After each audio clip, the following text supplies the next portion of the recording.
I hate it when I do that. I need to have I need like a director or something to say something. Because that's twice, well, it's probably three times I've done that. I just had a whole conversation. So I'm not going to repeat it. But I will say I am Toni from the Fibrology Lab. This is the coffee chat. I'm coming in at 10 a.m. Eastern time zone, Tuesday, Wednesday, and Thursdays. I've tried it for a couple weeks. So we're going to keep trying it. Right now, we are in the process. I'm in the process of sharing quilting basics. So there's a hair somewhere on me. And I want to share just some tips of what I do for quilting. Again, this is not the end and be all. Is that the right way to say that? I don't think I said that right. But anyway, because I want to make sure if you're new and you've not been to a class or if you've watched other YouTube channel videos, having that extra voice of experience kind of helps kind of fine tune your own processes. So we are going to be scoring up our rail fence blocks that we sewed from last week. We should have done them over the weekend if you're following along. And if you want to follow along, I have PDFs for every section. That hair is still bothering me. It's tickling my hand. It's a little annoying. So you can go to our Mighty Networks. That's the thing you see scrolling across the bottom. As our forum, in there is a group called Coffee Chat, Quilting Basics. And in there's a PDF for every session of things that I talk about. And I use this mainly for myself to kind of know what I'm going to share with you and for you to have an easy reference to go back to. Hey there, Christine. Good morning. Good morning, Diane. Good morning, Miss Phil. Be safe. I was just thinking about you too, Phil. I don't know if it's I'm sure you'll just get rain. I don't know if you'll get wind and rain where you're at.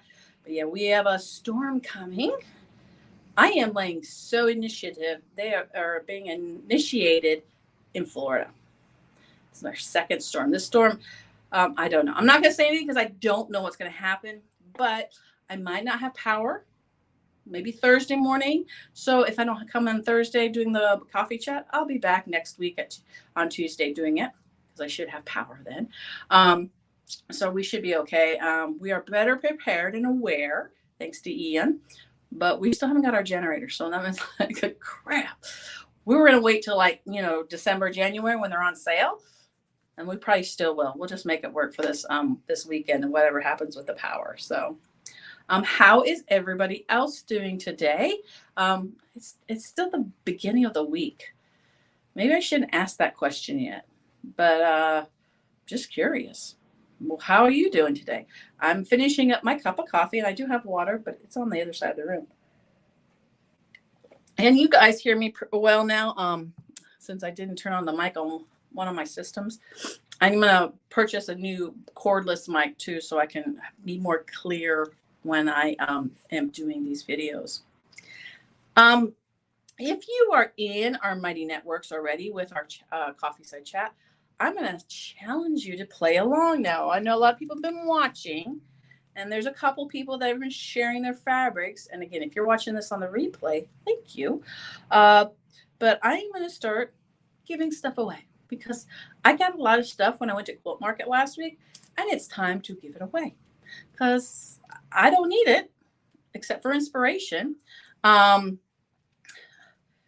It's Tuesday. That's all you got, Christine. I got you. Doing good, eating breakfast, Phil says, and going to work. Awesome, Phil. Go to work. Go to work. Going to work's fun. I know Phil has a fun job. So, but the first, I'm going to give a pattern away this week. Here's how you can get a chance to win this free pattern. I'll show it here in a minute. Is in our Mighty Networks under Coffee Chat. You're keeping up. So you have 3 days this week. So I will poll a winner. Actually, I won't do it until next Tuesday morning. So the next Tuesday morning, I'll pull a winner for this pattern, and I have another pattern. But you got to be active in our Mighty Networks. You've got to be posting your pictures of your blocks as we are working through them, so I can see that you're interacting. So I'm challenging you to do some of these things that I'm doing. This is a quick little wall hanging. Again, it's going to sharpen your skills a little bit and maybe try something new, even if you are an established quilter. So this pattern, I actually got quite a few patterns from Corinne Sovi because I want to do some of her other holiday style ones. But this one's kind of cute, and I thought it would be perfect for a beginner because it's all simple piecing. And I'm going to talk a little bit about half square triangles when we get to it. but this is a great pattern for you to kind of apply all the things that we're talking about over our Coffee Chat Quilt Basics series. So it's going to be, I'm going to pull whoever posted in our Coffee Chat Mighty Network. I'm put your names on tickets, and next Tuesday I will do a live drawings to see who gets this little pattern, and I can pop it in the mail right away. It's pretty simple. It's cute. What she likes to do is use solids. I'm not a big solid person. I like texture, but this still looks good, and it'll work great with scraps. So it'll work great with whatever you might have left over in your scrap pile. So that is something I'm going to start doing. Just give away patterns because I have a bunch of fun ones. And I'll also introduce you to some things that I'm going to bring into the shop. So that's what I thought would be kind of twofold, right? Twofold. So making sure I missed anybody. Again, thank you again for joining this morning. I appreciate that. I'm going to talk a little bit about what we did in our last session. So our last session, we sewed our strip sets. And I told you just sew them and press them. So today we're going to cut them. They're going to be our first 15 blocks of this little quilt behind us. What's really kind of cool about that, halfway done. So when we get done with this, we'll be halfway done. Well, we'll say halfway done with blocks. Halfway done with blocks. That's what we'll say. So you should have those all pressed and ready to go. A couple of things I forgot to mention. Last week when we were talking about accuracy, sewing or seam sewing accurately. You know, we got the cutting accurately, we've got the pressing accurately. Now we're at the sewing. One thing I did forget to mention that I get all the time, especially in a live class, is people's machines jamming up. Something happens, the thread comes out, and it's not, the stitch is awful. It's like making big loops. The tension is weird. So a couple of tips for you to remember. If your machine starts skipping stitches, or it's starting to bird nest, or it's just not creating a good stitch, two easiest things you're going to do. Two easiest things. You're going to completely take the thread off on the top and then rethread the entire machine. That's one. And then the second one is pull that bobbin out and rethread your bobbin case. 90% of the time, that takes care of the issue. It's amazing. It's amazing.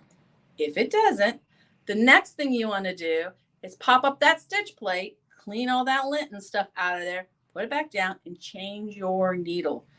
I can already hear you say, but I just put a new needle in. Sometimes that needle gets bent. Sometimes it comes dull from the manufacturer. So just do it.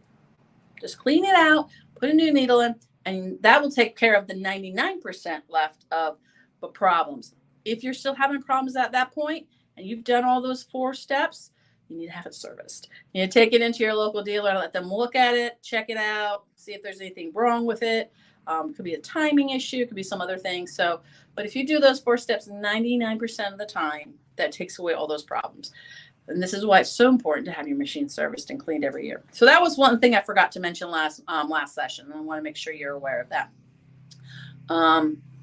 So let's go on. I'm going to change the cameras to look down. Can you see I have my camera right here?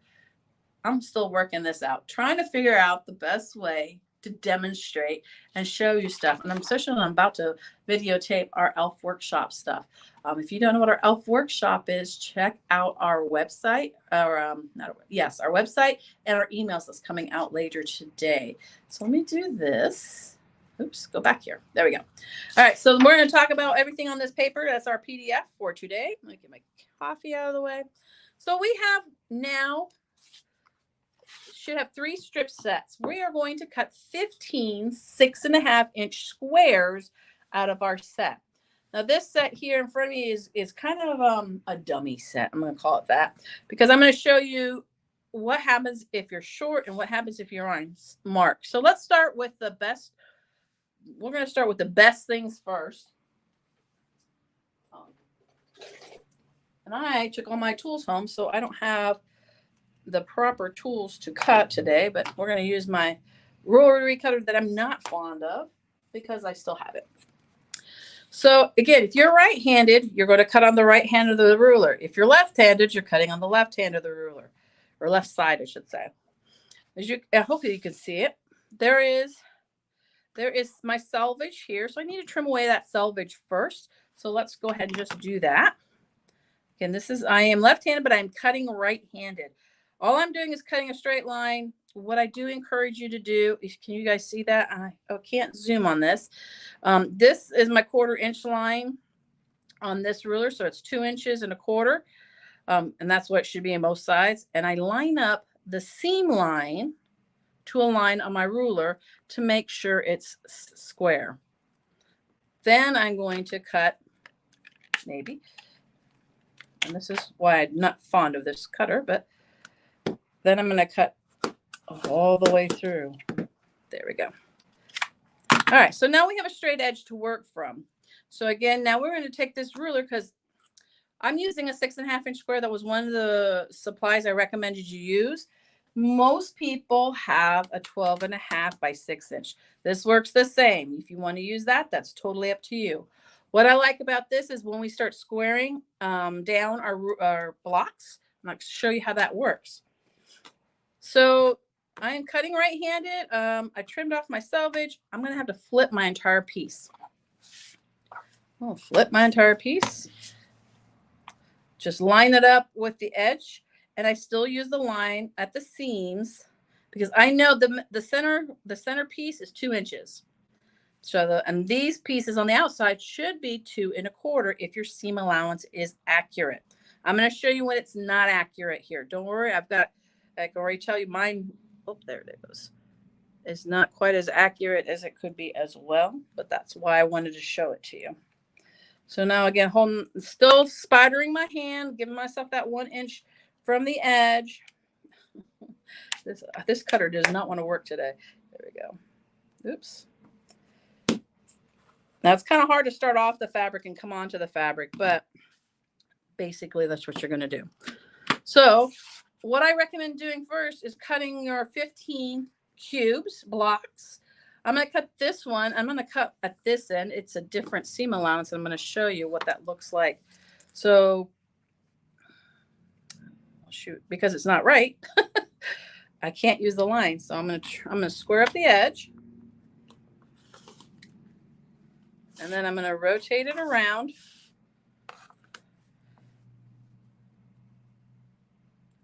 And then I'm going to cut my 6.5 block.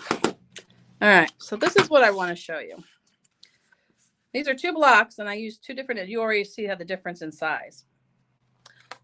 Am I missing any questions? Changing new commitment. Okay, making sure I'm not missing any questions. This one's the seam allowance is too big. This one, the seam allowance is just a hair too small. And what I mean by hair too small is like a 1/4 inch scant. You hear that a lot. I like a 1/4 inch scant because it gives me that extra fudge room to trim down if I need to. And it's normally very minimal if I have to. And but sometimes we don't have a 1/4 inch foot. And this is why I encouraged you in the last session to check your 1/4 inch seam. So when I put the ruler on here for this 6.5 inch block, it's 6.5 inches this way, but you can see that I'm about 1/8 of an inch short on the top. So what I'm going to tell you to do at this point in our learning session is to let it lie. If it's less than 1/8 of an inch, which this one is, I'm going to let it lie because I'm going to show you how to kind of remedy that later on when we piece this into a quilt top or a row. But if it is more than 1/4, then if it's more than 1/8 of an inch, like you can see that 1/4 inch line right there. Oops, I moved the ruler up too high. You're going to have to rip it out and probably redo it. And the first thing you want to do is check your seam allowance. So flip it over. Make sure your seam allowance is at 1/4 inch. Check to make sure you haven't overstretched your fabric. Or do you have a fold in your fabric? Do you have a fold in your fabric from pressing on the wrong side of the fabric? Make sure you take it to the iron and kind of gently press it flat. Then reassess. And then if you have to, rip it out and redo it. Do not worry about ripping out yet. Again, I'm going to show you some other ways to kind of go through that. I have to teach you how to rip. I haven't taught you guys how to rip out yet. Right now, we're just trying to do sewing accurately.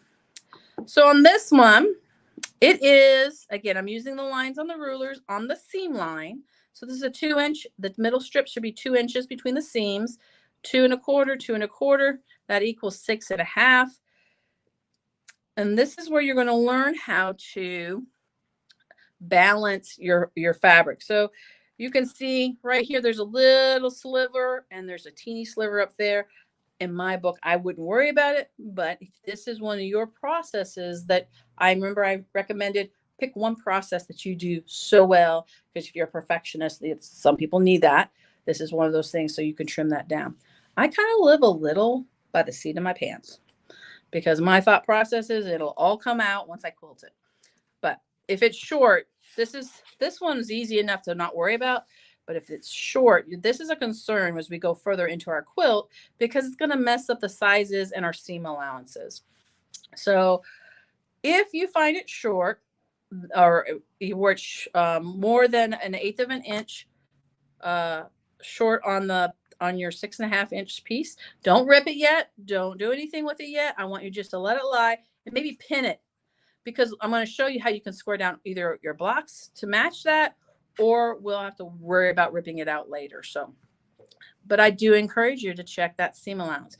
I had to actually sew wrong several times to make sure I could get this to be incorrect to show for the class today. The other thing I want to mention, I just thought of it. Oh, what is let me take that off the reflection. We hear a lot in try to turn my camera on. We hear a lot about unfinished and finished size, unfinished size and finished size. We hear that a lot. We read it a lot. So I'm going to explain that a little bit, because that's something. And maybe I should have done that with the terminology. I didn't think about that until I'm like squaring this up. So your block, when you squared it, it should be 6.5 inches. Once it is actually sewn into the quilt top, it's going to be 6 inches. Now, if you do that math in your head and it looks like it hurts, there's a reason, because it's math. But that 1/2 inch difference between this and here is the seam allowance. And some patterns will say 6.5 unfinished, or they'll say 6 finished. So they're the same thing. So this is 6.5 unfinished, and it's 6 inches finished. I'll be honest, I like saying 6.5, because when I want to go to the ruler, I want to make sure this is 6.5. I don't want to go to the ruler in my brain and all of a sudden cut 6 inches. So keep that in mind. So read your patterns. For the rest of our pattern for this particular project, this will be 6.5 inches unfinished. So I'll just make sure I clarify that, because that is a common thing as well in lots of patterns. And every pattern reads differently. And if some patterns might not say anything at all. So kind of use your math mind and say, okay, if I have 2.5-inch strips, 2.5-inch strips, 2.5-inch strips, that means it's 6.5 finished or unfinished. So do you have any questions? Change the needle. Okay, I'm making sure I haven't missed anything. So that's today's work. Now you do have homework. I've started to put little homework sections at the bottom of our PDFs. So go ahead and cut your rail fences. You need 15 of them. You're going to have some left over. It's okay. Don't worry about that leftover. Just put it off into the scrap pile. You're going to end up with a lot of scraps in this process, because remember, I'm teaching this to people who don't even know how to use a sewing machine. So if you are a regular and you are already established quilter, you'd be like, this is a lot of waste. But remember, think from when you first quilted. Wouldn't you have liked to have that extra scrappy stuff because you messed up once or twice? Just saying. So that's why there's going to be lots of leftovers. But today's homework, or for tomorrow, is cut your 6.5-inch rail fence, and then you're going to cut fabric for the next session, because we're going to do 9 patch blocks. We're going to do 2 different colorways. So we need fabric A going from the light, medium, and dark. Fabric A, you need 3. Fabric B, you need 2. And fabric C, you need 2. So the way I teach my class is repetition. So we start with the rail fence because, one, it really narrows down our seam allowance. We do 2.5-inch strips because that gives us confidence in cutting consistently and, remember, accurately. So that's why everything's going to be pretty much 2.5-inch strips until we get to the borders. And the processes are built on the previous process. So if 9 patches, it's using a rail fence, but it's used in a different way. So just learning, this is how I teach, especially Learn to Quilt. I like to build on and make sure you are learning your skills and it's repetitive. So you're thinking, wow, this is like preschool. Again, if you're an established quilter, it's going to be preschool, but that's okay because there's some of you out there who aren't established quilters, and this is what this class is for. So, what question is? Okay, you're just responding to me, Christine. I was just trying to see if you had any questions. So that is our session 7. The PDF, it will be in the group here in a few minutes. I'm perspiring. There's like the sun is coming in. Our rain doesn't come until later this afternoon, but it's hot by this window. I'm like, so if you have any questions, don't hesitate to leave them in the comments in the videos below. Don't forget to share this. If you know somebody who's interested in learning to quilt, or they want you to quilt something for them, you say, hey, I can teach you how to do that. Go to this person, go to the Fiberology Lab on YouTube, and you can find us. And just email me at info@fiberologylab.com. So that is our session for today. I will back tomorrow as we set up for our next process of making some 9 patches. So you guys have a great day. And remember, we're friends, fibers, and fun.